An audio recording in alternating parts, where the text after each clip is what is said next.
the managers, the supervisors. Lord Mayor wa Kampala Salongo Elias Lukwago alaze obweraliikirivu ku ngeri emirimu gy'ekibuga Kampala gye gigenda okuddukanyizibwamu mu kaseera kano nga bakulira oludda olw'ekikugo ab'oku ntikko bagobeddwa. Okusinziira Kawaayiro namba 19 mu tteeka lya KCCA, Executive Director yakulira abakozi bonna era ensonga zonna mu kitongole zirina kutuukira ku ye. Mu kaseera kano nga taliwo Lord Mayor agamba buli mulimu guyimiridde. Kati chain of command eri broken. Hierarchy of command is broken. Eri broken. Nti ku top ku apex tewali. Agamba nti ne kanso ya KCCA yennyini tesobola kutuula anti ebirina okukolebwa byonna birina kusooka kkanyizibwako n'ab'oludda olw'ekikugo. Buli kye tukola management yeyina otufanishinga information. Kati idi taliiwo tewali naguyinza kubuuza. Ne kanso nazo teziyinza kutuula. Kati okujjawo obweraliikirivu buno ayisa abakulembeze b'ekibuga Kampala ab'oku ntikko bonna okusala amagezi butya bwe bagenda okuddukanyamu emirimu awatali Executive Director.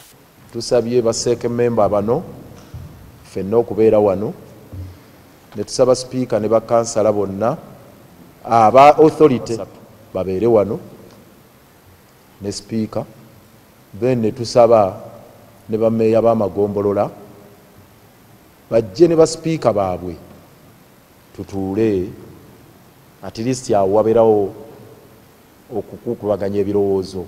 Kyokka olukiiko luno abamu ku bakulembeze ba KCCA baluzimudde nga bagamba nti okugoba kwa Dorothy Kisaka tekusobola kugaana mirimu gya KCCA kutambula nti era twali kyayimiridde. Mu kitongole namba emu bw'aba taliiwo idi ne deputy we nga taliiwo kiina namba 3 ye director wa human resource bamuyita Grace Akulo. Buli nnaku abakulu bali ababiri be bagobye bwe babadde nga tebaliiwo nga Grace Akulo yakolanga acting. N'olw'ensonga eyo kanso yaffe eyina okutuula. Lukwageera ayagala etteeka ku nnonda yakulira oludda olw'ekikugo likyusibwe. Tewali nsonga lwaki Executive Director alondebwa President. Ekyo tekirina wokibeesinga. Etteeka lyalibadde likyuka. Ku nsonga y'ettaka erinoonyezebwa okugulwa okuyibwamu kasasiro, Lukwago agamba enteekateeka eno yazzeemu buto oluvannyuma lw'abasooka okuvaayo nti balina ettaka okuba nga terituukana na byetaago byabwe. Gamba nti ettaka erisinga lye baatuukako lyali lyewetaawetanga omusota bweriti nga tetusobola kukola landfill. Kati baakoze ripooti yaabwe negenda mu contracts committee ng'egamba tuddemu tulange. Empapula z'abaagala okuguza KCCA ettaka za kutandika okuleetebwa obutasooka nga nnaku z'omwezi 2 omwezi ogujja. Priska Namulema, Agafeeyo ku Spark TV.